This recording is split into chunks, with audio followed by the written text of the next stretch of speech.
ন্যাক্কারজনকভাবে ছাত্রদল এবং বিএনপির সন্ত্রাসীরা হামলা চালিয়ে যাচ্ছে। আজকে আমি হাসপাতালে গিয়েছিলাম আমাদের সহযোদ্ধা আলিফ চৌধুরীকে দেখতে। তার একটি চোখ চিরতরে অন্ধ করে দেওয়া হয়েছে এবং আরেকটি চোখও ড্যামেজ হয়েছে। সেই একটি চোখ দিয়ে ঝাপসা ঝাপসা দেখতে পাচ্ছে। আলিফ চৌধুরী বাংলাদেশের অধিকাংশ মধ্যবিত্ত নিম্ন মধ্যবিত্ত জনগোষ্ঠীকে রিপ্রেজেন্ট করে। একজন স্বাধীন চেতা কিশোর হিসেবে সে জাতীয় নাগরিক পার্টির সাথে সমন্বয়ভাবে বিগত প্রায় 20 দিন ধরে সারা দেশে অনুষ্ঠিত হয়ে আসছে বলে আপনারা জানেন। আমাদের দিক থেকে কোথাও কোনো ধরনের ভায়োলেন্স, কোথাও কোনো ধরনের আইন ভঙ্গ করার মতো আচরণ করা হয় নাই। একরকম বিনা উস্কানিতে হরিগঞ্জে সেখানকার সন্ত্রাসীরা, ছাত্রদের বিএনপির নেতাকর্মীরা কিভাবে রড সহ দেশীয় অস্ত্রশস্ত্র নিয়ে হত্যা উদ্দেশ্যে আমাদের নেতাকর্মীদের উপর হামলা করেছে আপনারা দেখেছেন।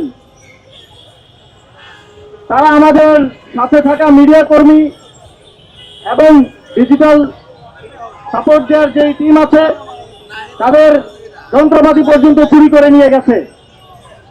আমরা এই ধরনের ঘটনা 2024 সালের গণঅভ্যুত্থানের পূর্বে নিয়মিত ঘটতে দেখতাম।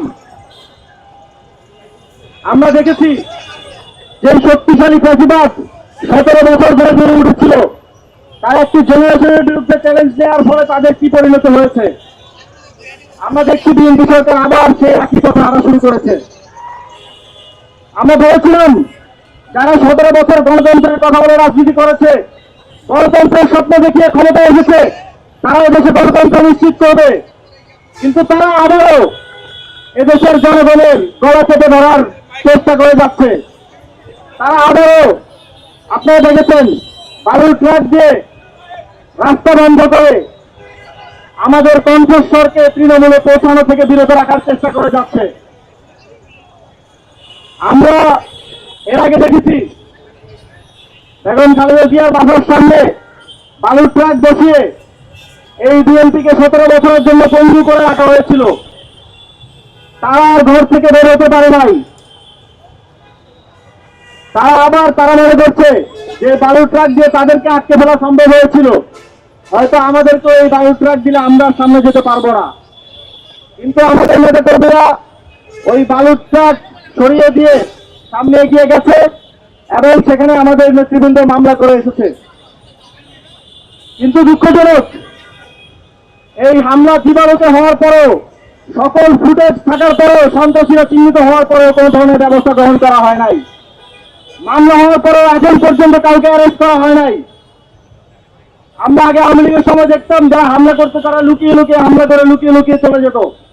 এখন আমরা দেখছি হামলাকারীরাই তাদের ফোন বের করে লাইভে এসে ভিডিও করে সেগুলো ছড়িয়ে দিচ্ছে, তারা হিরোইজম দেখাচ্ছে। আমরা প্রশ্ন করতে চাই, প্রধানমন্ত্রী তারেক রহমান, আপনারা কি হিরোইজমের জন্য তাদেরকে পুরস্কৃত করবেন কিনা? তাদের যে অ্যাপ্রোচ, এই অ্যাপ্রোচ দেখে মনে হয় তারা পুরস্কারের জন্য তাদের হামলার লাইভ করে আপনাদেরকে দেখাচ্ছে।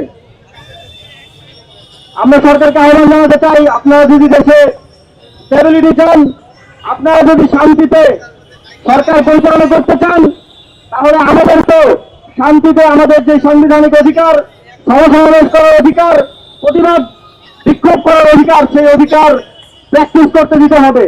আর যদি তাতে বাধা দেন, তাহলে আপনারা কিন্তু শান্তিতে সরকার পরিচালনা করতে পারবেন না। শুধু ফাঁকা গুলি দিয়ে সহযোগিতা চাইলে হবে না, বিভিন্ন দলের সহযোগিতা পেতে হলে এই সন্ত্রাসী গুন্ডাদেরকে আপনাদের নিয়ন্ত্রণ করতে হবে। সংগ্রামী বন্ধুগণ, জাতীয় নাগরিক পার্টি কোন হামলা, কোন মামলা কিংবা বালুর ট্রাক দিয়ে জাতীয় নাগরিক পার্টিকে আটকে রাখা যাবে না। জুলাই গণঅভ্যুত্থানে গুলির মুখে এবং শত শত শহীদ আহতদের রক্ত মারিয়ে সেই রক্তের উপর দিয়ে আপনারা ক্ষমতায় এসেছেন। আমরাও সেই রক্তের উপর দিয়ে, সেই রক্তের প্রতি প্রতিজ্ঞা করে একটি নতুন বাংলাদেশ বিনির্মাণের লড়াইয়ে নেমেছি। সুতরাং আমরা এমন সিচুয়েশন দেখে এসেছি, ওই রকম সিচুয়েশন আপনারা 5 বার ক্ষমতায় থাকলেও করতে পারবেন না। আপনাদের এই সন্ত্রাস, এই গুন্ডাদেরকে দিয়ে আমাদেরকে দমাতে পারবেন না। আপনারা যদি বাংলাদেশের স্টেবিলিটি চান, আপনারা যদি সুন্দরভাবে সরকার পরিচালনা করতে চান, তাহলে আগামী 24 ঘন্টার মধ্যে এই সন্ত্রাসীদেরকে